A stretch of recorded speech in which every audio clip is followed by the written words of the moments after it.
नमस्कार। कक्षा 10 द्वादश पाठ है। देखो बच्चों, द्वादश पाठ है, आपको पूर्ण रूप से यहाँ पर अनुवाद बताया जा रहा है, ध्यानपूर्वक देखिएगा। क्या राजस्थान प्रदेशस्य पश्चिमांचले प्रसृता अस्ति थार मरुभूमि। राजस्थान प्रदेश के पश्चिम अंचल में थार मरुभूमि फैली हुई है। राजस्थानीया वयं विशेषतः अस्य मरुदेशस्य शोभासम्पदः अक्षयकोशं प्रति अनुरक्ता गौरवान्विता च स्म। राजस्थानीया वयं विशेषतः हम राजस्थानी लोगों की विशेष रूप से अस्य मरु प्रदेशस्य इस मरु प्रदेश की शोभा संपदा अक्षयकोशम और अक्षयकोश प्रति अनुरक्ता अक्षयकोश के प्रति अनुरक्त गौरवान्विता च स्म अनुरक्त और गौरवान्वित हैं। न केवल हम अपितु मरु प्रदेश की महिमा से आकृष्टा देशाटन रुचयः आकर्षित देशाटन में रुचि रखने वाले देशाटन में रुचि रखने वाले विदेशी भी मरु सौंदर्यम दर्शन वंचितान स्वात्मनः मरु प्रदेश की सुंदरता को दर्शन वंचितान मरु प्रदेश की सुंदरता के दर्शनों से वंचित अपनी आँखों से अपनी इन लोचनई आँखों से वंचित मानते हुए अपनी आँखों से वंचित मानते हुए मरुदर्शन कृत्वा करके आत्मनः धन्यान मन्यते अपने आप को धन्य मानते हैं।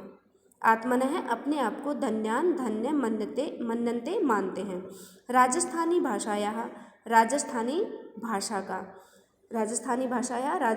भाषा के महाकवि स्वनाम धन्य पद्मश्री कन्हैयालाल मिश्र है। पद्मश्री कन्हैयालाल सेठिया इमाम एवं भूमिम स्तुवत इस धरती की स्तुति करते हुए इस भूमि पृथ्वी की स्तुति करते हुए धरती धोरारी इत्य अमरम गीतम रचितवान। धरती धोरारी यानी कि धोरारी धोरों की धरती तीवों की धरती इस अमर गीत की रचना की है। आधुनिक संस्कृत कवियों ने भी स्वकाव्येषु अपने काव्यों में भूमि गौरवगानम कृतवन्तः मरुभूमि का गौरवगान किया है। मरुभूमि का गौरवगान किया है। प्रस्तुते पाठे कतिपय प्रस्तुत पाठ में कतिपय कुछ सरल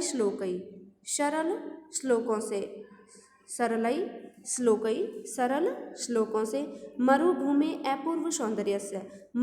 के अपूर्व सौंदर्य का यथावत चित्राकर्षकम च चारुचित्रम प्रस्तूयते यथावत चित्राकर्षक प्रस्तुत किया जाता है। यहाँ पर क्या है, सुंदर चित्र प्रस्तुत किया गया है और मरु सौंदर्य के बारे में बताया गया है। देखिएगा क्या है, अब एक एक श्लोक का अनुवाद ध्यान से एक एक शब्द का अर्थ बताते हुए आपको अनुवाद बताया जा रहा है। ध्यानपूर्वक देखना बच्चों। शरीर विज्ञान प्रशंसितो अयम चरकेश्वरेण स्नेहार्द्र भावैक रसैर्विशिष्टः शुष्को अपि नित्यं स रसः स देशः। शरीर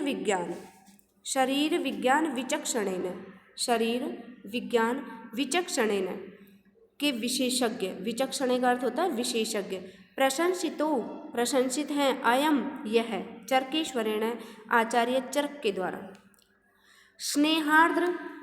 स्नेहार्द्र का अर्थ होता है प्रेम और आर्द्रता से परिपूर्ण। आर्द्र मतलब जो भाव होते हैं, प्रेम से परिपूर्ण भावों से। रसई उन रसों से, विशिष्ट होते हुए शुष्को अपि सूखा होते हुए भी नित्यम सरस देश है। स देश है वह देश नित्यम हमेशा ही सरस है, रस से परिपूर्ण है, सरस। देखिए एक एक शब्द का अर्थ अब हो चुका है। अब देखना इसका अनुवाद कैसे करना है आपको।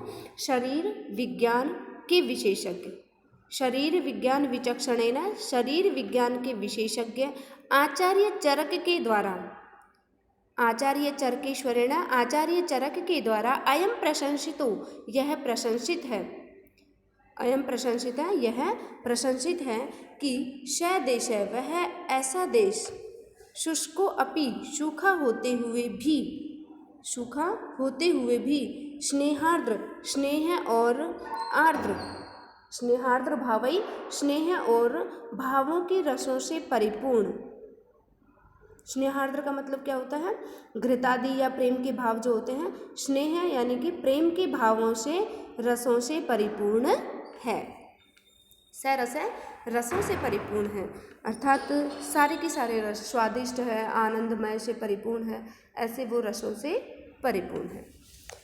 कंप्लीट हुआ। आगे देखिए श्लोक नंबर 2। मरु सुवर्णो नहीं ये न दृष्ट है, किम तेन दृष्टम कुहचित सुदृश्यम, स्फुटम मरौ भान्ति सुमेरु श्रृंगा, शिलासु कृष्णासु नैते ही मृग्या। देखो बच्चों, सबसे पहले कि आपको शब्दों का अर्थ पता होना चाहिए। जब तक आपको शब्दों का अर्थ पता नहीं होगा तब तक आप किसी भी प्रकार से व्याख्या नहीं कर सकते हो। देखो मरु, मरु का अर्थ होता है मरुभूमि, मरु प्रदेश। सुवर्ण सोने से युक्त, सुवर्ण सोने से, सोने के समान रंग वाला। न ही ये न दृष्ट है, ये न दृष्ट है, ये न जिसने दृष्ट है देखा है, न नहीं जिसने नहीं देखा है। किम तेन दृष्टम, किम क्या, तेन उसने दृष्टम देखा है। कुहचित सुदृश्यम, कुहचित कहीं, सुदृश्यम अच्छा दृश्य, तो उसने कोई भी अच्छा दृश्य कहाँ देखा। स्फुटम मरौ भांति, स्फुटम, स्फुटम का अर्थ क्या होता है, साफ साफ, स्फुटम साफ साफ। मरौ भांति रेगिस्तान में, भांति, भांति का अर्थ होता है चमकते हैं, सुशोभित होते हैं, साफ साफ मरु प्रदेश में सुशोभित होते हैं। सुमेरु श्रृंगा, सुमेरु श्रृंगा, सुमेरु पर्वत की चोटियाँ, सुमेरु श्रृंगा, सुमेरु पर्वत की चोटियाँ। शिलासु कृष्णासु, शिलासु कृष्णासु, शिलाएं, कृष्णासु काली, कृष्ण काले रंग की शिलाएं। न ते ही मृग्या ढूंढने योग्य, कहने का मतलब है कि काले शिलाओं में उस सुंदरता को नहीं ढूंढा जा सकता जहाँ पर कौन सी सुंदरता है, जहाँ पर मरु प्रदेश की सोने के समान चमकती हुई ऐसी सौंदर्यता है, वो सौंदर्यता वहाँ पर नहीं देखी जा सकती। कहाँ पर, शिलासु कृष्णासु। कंप्लीट हुआ। देखिए फिर से देख लीजिए। मरु सुवर्ण नहीं ये न दृष्ट, ये न दृष्ट न मरु सुवर्णो, जिसने मरु प्रदेश की सोने के समान सौंदर्यता न दृष्ट नहीं देखी है। कुहचित किम तेन दृष्ट, तेन किम दृष्ट कुहचित, उसने कहीं कुछ नहीं देखा, अर्थात उसने ऐसा सौंदर्य, ऐसा सुंदर दृश्य कहाँ देखा, कुछ भी नहीं देखा। स्फुटम मरौ भांति सुमेरु श्रृंगा, स्फुटम का अर्थ होता है कि इस प्रकार से साफ साफ, मरु प्रदेश में साफ साफ सौंदर्यता से सुशोभित सुमेरु पर्वत की चोटियाँ, सुमेरु पर्वत की चोटियों के समान मरुस्थल में स्पष्ट शोभा दिखाई देती है। किसके समान, सुमेरु पर्वत के समान मरु प्रदेश में साफ साफ सौंदर्यता दिखाई देती है। शिलासु कृष्णासु नैते ही मृग्या, ढूंढने पर भी काले शिलाओं में भी वह सुंदरता नहीं देखी जा सकती, अर्थात काले शिलाओं में उस शोभा को नहीं ढूंढा जा सकता। कंप्लीट हुआ। आगे देख लीजिए। रम्ये क्वचित सैकत वप्रशानौ, सुकोमले भास्वति हेमवर्णे, प्रातः प्रदोषे च सुखम स्थितानां, केशं न चेतांसि विकासवन्ति। रम्ये, श्लोक नंबर 3 है, देखिएगा। रम्ये रमणीय, क्वचित कहीं, सैकत वप्रशानौ, सैकत वप्रशानौ, सैकत का अर्थ होता है कि कोई भी किसी भी प्रकार से सैकत वप्रसानव सुकोमले, कि कहीं पर भी इस प्रकार से जो चोटियाँ होती हैं, शिखर होते हैं, उन चोटियों से सुकोमले, कोमलता से परिपूर्ण, भास्वती सूर्य, हेमवर्णे, हेमवर्णे सुनहरे, हेम का अर्थ होता है सोने के समान, वर्णे रंग अर्थात सुनहरे रंग का। ठीक है, उसके पश्चात देखिए प्रातः प्रदोषे च सुखम स्थितानाम, प्रातः प्रातःकाल, प्रदोषे और सायकाल, प्रातः प्रदोषे च प्रातःकाल और सायकाल, सुखम स्थितानाम, स्थितानाम बैठे हुओं को, सुखम सुखपूर्वक, चेतांसी विकासवंती केशम, चेतांसी मन को, विकासवंती प्रफुल्लित करता है, प्रसन्नचित करता है। देखो क्या बताया है, क्वचित रम्य सैकत व प्रसानव, कहीं रमणीय कोमल चमकती हुई सुनहरी रंग की, क्या करती हुई, भास्वती हेमवर्णे, सुनहरी रंग की, सुकोमले, बालू के टीले की चोटी पर, भास्वत हेमवर्णे सुनहरे रंग की, बालू के सैकत व प्रसानव, बालू के टीले की चोटी पर, प्रातः प्रदोषे च सुखम, प्रातःकाल और सायंकाल में सुख पूर्वक बैठे किनका मन विकसित नहीं होता, अर्थात सबके मन प्रफुल्लित हो जाते हैं। कि बालू की टीले पर, की चोटी पर रात्रि काल में सुख पूर्वक बैठे, कहाँ पर बैठे हुए, बालू की टीले पर, बालू मिट्टी के टीले पर, और रात्रि काल में सुख पूर्वक बैठे किनका मन विकसित नहीं होता, अर्थात सभी का मन विकसित होता है। देखिए फिर से देख लीजिए, रम्ये क्वचित सैकत व प्रसानौ सुकोमले भास्वती हेमवर्णे, प्रातः प्रदोषे च सुखम स्थितानां केशाम न चेतांसी विकासवन्ति, कि कहीं रमणीय कोमल चमकती हुई, रम्य कहीं, क्वचित कहीं पर रमणीय कोमल चमकती हुई, सुकोमले कोमल, भास्वती हेमवर्णे चमकती हुई, सैकत व प्रसानव, बालू के टीले की चोटी पर, सैकत व प्रसानव का अर्थ क्या होता है, बालू के टीले की चोटी पर, प्रातः प्रातःकाल और प्रदोष काल, सायंकाल में सुख पूर्वक बैठे हुए किसका मन विकसित नहीं होता, अर्थात सभी का मन प्रफुल्लित हो जाता है, प्रसन्नचित हो जाता है। आगे देखिएगा, स शीतलो गंध वह समीर, स तित्तिराणां मधुरो विरावः, तन्नर्तनं वर्र विभूषणानां समुत्प्लुति च सा च कुरंगमाणाम्। स शीतलो वह शीतल, स वह शीतलो शीतल, गंध वह और गंध से परिपूर्ण, वह बह रही है समीर हवा, स वह तित्तिराणां तीतरों का, मधुरो मधुर, विरावः तीतरों का मधुर, विरावः स्वर आवाज कलरव। ठीक है, तो तीतरों का मधुर आवाज ध्वनि, तन्नर्तनम, तत् नर्तनम, तत् तो नर्तनम नाचते हुए, बर्र विभूषणानाम का अर्थ होता है मोर, विभूषणानाम सुशोभित होते हैं, नाचते हुए मोर सुशोभित होते हैं, समुत्प्लुति सा च कुरंगमाणाम, कुरंगमाणाम हिरणों की उछल कूद, समुत्प्लुति उछल कूद, कुरंगमाणाम हिरणों की उछल कूद भी मन को हरने वाली है, किसके मन को हरने वाली है, अर्थात किसके मन को आकर्षित नहीं करती। कंप्लीट हुआ, फिर से देख लीजिए, स शीतलो गंध वह समीर, वह शीतल गंध से परिपूर्ण हवा बह रही है। ठीक है, स शीतल वह शीतल, गंध वह समीर, गंध से सुगंधि से परिपूर्ण अर्थात सुगंधित हवा, तित्तिराणां मधुरो विराव, और तीतरों का मधुर आवाज, तीतरों की मधुर स्वर, तन्नर्तनं वर्र विभूषणानां, और नाचते हुए मोरों का सौंदर्यता, यानी कि मोरों का वह सुंदर नाचना, सा च और सा कुरंगमाणाम, और हिरणों, और वह हिरणों का समुत्प्लुति उछल कूद, तथा हिरणों की उछल कूद किसके मन को आकर्षित नहीं करती, अर्थात सभी के मन को आकर्षित करती है।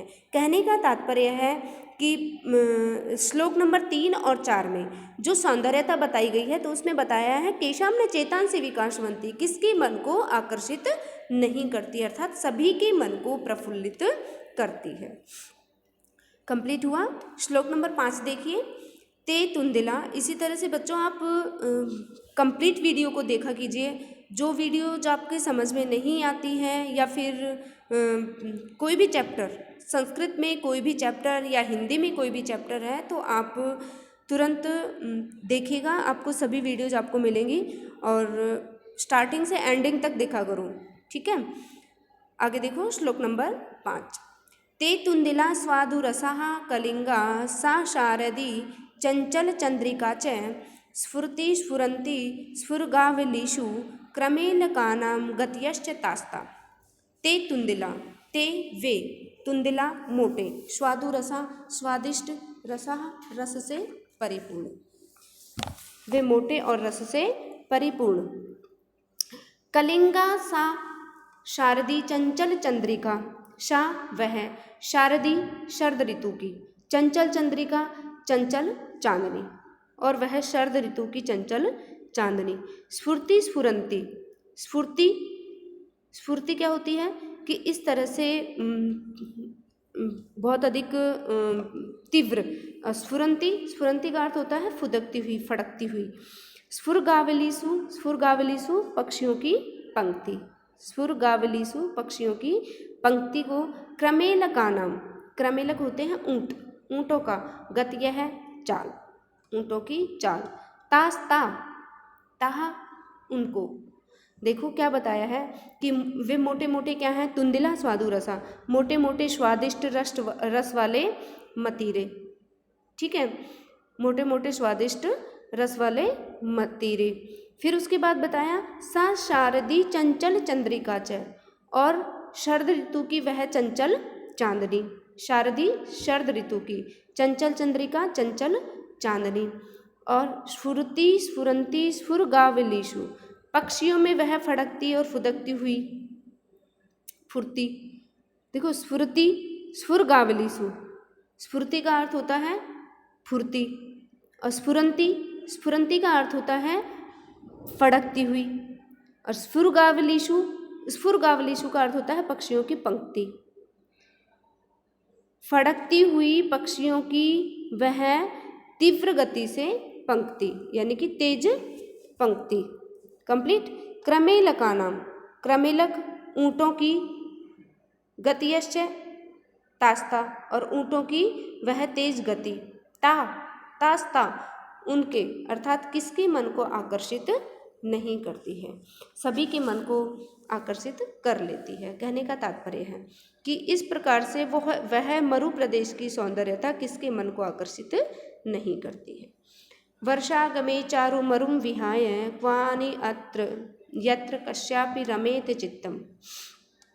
वर्षागमे, वर्षा होने पर, वर्षागमे वर्षा होने पर, वर्षा आने पर, चारु मरुम, चारु मरुम, चारु का अर्थ होता है सौंदर्यता, मरुम मरु प्रदेश की, कि मरु प्रदेश की सौंदर्यता को विहाय छोड़कर, क्वानि यत्र, क्व कहाँ, यत्र जहाँ, कस्यापि रमेत चित्तम, कस्यापि किसी भी, चित्तम चित्त को, रमेत, रमेत का अर्थ होता है रमण करना, ठीक है।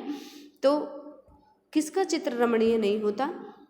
सरह सुवर्षा समये अपि, सरह तालाब भी, वर्षा समये वर्षा ऋतु में भी, कि वर्षा की समय में भी जो तालाब हैं, कि मरु प्रदेश में वर्षा समय में भी।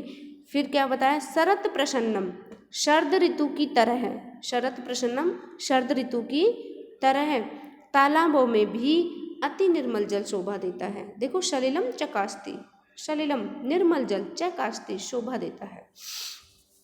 देखो फिर से देख लीजिए, वर्षागमे चारु मरुम विहाय, वर्षा होने पर मरु प्रदेश की सौंदर्यता को, सुंदर मरु प्रदेश को छोड़कर और कहीं भी मन नहीं रमता, नहीं लगता। क्वानि यत्र कस्यापि रमेत चित्तम, कहीं पर भी मन नहीं लगता है। सरह सुवर्षा समये अपि, जिस मरु प्रदेश में वर्षा काल भी, वर्षा समयेपि वर्षा के समय पर भी जिस मरु प्रदेश में शरद प्रसन्नम शरद ऋतु की तरह तालाबों में अति निर्मल जल शोभा देता है। सलिलम चकास्ती, शरद प्रसन्नम सलिलम चकास्ती, तालाबों में भी अति निर्मल जल शोभा देता है। कंप्लीट हुआ। शरद प्रसन्नम का अर्थ होता है निर्मल, शरद ऋतु के समान निर्मल जल शोभा देता है। वर्षा ऋतु वर्षागमे चारु मरुम विहाय, वर्षा के समय मरु प्रदेश की सौंदर्यता को छोड़कर कहीं भी मेरा चित्त नहीं लगता, कहीं मेरा मन नहीं लगता है। वर्षा समयेपि, वर्षा के समय में भी, वर्षा ऋतु के समय में भी क्या बताया है कि जिस मरु प्रदेश में वर्षा समय में भी शरद प्रसन्नम शरद ऋतु की तरह तालाबों में भी सलिलम चकास्ती सलिलम निर्मल जल शोभा देता है। चकास्ती का अर्थ होता है शोभा देता है। क्या शोभा देता है कि वर्षा ऋतु आने पर तालाबों में भी निर्मल जल शोभा देता है। श्लोक नंबर 7 देखिए। गावः प्रसन्ना मनुजः प्रसन्नः देवा प्रसन्ना व्रतदान यज्ञ, गायें प्रसन्न हैं, गावः प्रसन्ना गायें भी प्रसन्न हैं, मनुजः प्रसन्ना मनुष्य भी प्रसन्न हैं, देवः प्रसन्ना देव भी प्रसन्न हैं, व्रतदान यज्ञ व्रत और दान के करने से देवता भी प्रसन्न है। देखो देवः प्रसन्ना देवता प्रसन्न है किससे? व्रत दान यज्ञ व्रत और दान यज्ञ आदि करने से देवता भी प्रसन्न है। किम नाम तदंत्र मरौ समृद्धम, वह क्या है? किम नाम वह तत् किम नाम वह क्या है जो मरु प्रदेश में मरौ समृद्धम मरु प्रदेश में नहीं है, अर्थात मरु प्रदेश सभी सर्व संपन्न है। विद्या समृद्धो भवता भवेय, आपको विद्या में संपन्न करना है। भवता मतलब आपको, विद्या समृद्धो विद्या में समृद्ध, विधेय करना है, करणीय। विधेय का अर्थ क्या होता है? करणीय। तो आपको विद्या में समृद्ध करना है। तो इस प्रकार से गावः प्रसन्ना गायें प्रसन्न है, मनुजा प्रसन्ना मनुष्य प्रसन्न है, देवा प्रसन्ना व्रत दान यज्ञ व्रत दान और यज्ञ आदि के द्वारा देवता भी प्रसन्न है। किम नाम तदन्न मरौ समृद्ध है, ऐसा क्या नाम है, अर्थात ऐसा कौन सा स्थान है जिसमें मरु प्रदेश समृद्ध नहीं है, अर्थात जो मरु प्रदेश में संपन्नता है वो संपूर्ण संपन्नता विद्यमान है। विद्या समृद्धो भवता विधेय, और भवता आपको विद्या समृद्ध विधेय विद्या से समृद्ध करना है। आपको विद्या में क्या करना है? संपन्न करना है। कंप्लीट। तो इस तरह से ये मरु सौंदर्यम पूरा ही अनुवाद आपको बताया गया है। और इसके प्रश्न उत्तर अब आगे देखिए, इसके प्रश्नोत्तर। अभी एक श्लोक और है, देखिएगा। मानम मनीषिता मैत्री मरुद उष्णम मरीचिका, मानम मरीषिता मैत्री। देखो मानम सम्मान, मानम का अर्थ क्या होता है? सम्मान। मनीषिता मनीषियों के, मनीषिता मनीषियों के अर्थात विद्वानों के। मैत्री मित्रता, मरुद उष्णम और मरु की उष्णम गर्म हवा। क्या बताया है कि सम्मान, विद्वता, विचारशीलता, मित्रता, गर्म हवा। मरीचिका, मरीचिका मृग तृष्णा, मरीचिका क्या होती है? मृग तृष्णा। मृगा मूर्धनि, मृगा क्या होती है? सभी हिरणों के, मूर्धनि सिर पर। मनुष्याणाम सभी मनुष्यों के, देखो मृगा मूर्धनि मनुष्याणाम सभी मनुष्यों के सिर पर, मूर्धनि सिर पर पगड़ी। कंप्लीट हुआ। उष्णिशम, उष्णिशम का अर्थ क्या होता है कि इस तरह से जो वो पगड़ी है। प्रमुखम मरु, मरु प्रदेश में प्रमुखम विशेषता है, प्रमुख है। देखो बच्चों फिर से देखिए, एक एक शब्द का अर्थ आपको बता दिया है। मानम सम्मान, मनीषिता विद्वता या विचारशीलता, मैत्री मित्रता दोस्ती, मरुतुष्णम गर्म हवा, मरीचिका मृग तृष्णा। कंप्लीट हुआ। मूर्धनि मनुष्याणाम मनुष्यों के सिर पर, उष्णिशम पगड़ी मनुष्यों के सिर पर पगड़ी। यह सब कुछ प्रमुखम मरु, मरु प्रदेश में यह उसकी विशेषता है। मरु प्रदेश में क्या है उसकी विशेषता है। कंप्लीट हुआ। तो इस तरह से आपको क्या करना है, देखो मृगा, मृगा का अर्थ होता है सभी मनुष्यों के, मनुष्याणाम मूर्धनि, मरीचिका मृगा, मरीचिका का अर्थ होता है मृग तृष्णा, ठीक है। और सभी मनुष्यों के सिर पर शिरस्त्राणम, सभी मनुष्यों के सिर पर पगड़ी, उष्णिशम का अर्थ होता है पगड़ी, मरु प्रदेश में विशेषता है। कंप्लीट हुआ।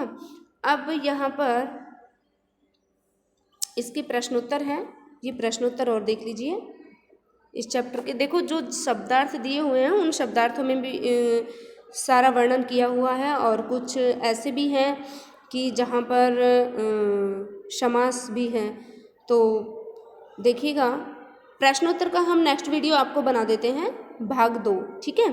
तो वहाँ पर आप उसमें आप प्रश्नोत्तर देख लीजिएगा। ओके, धन्यवाद।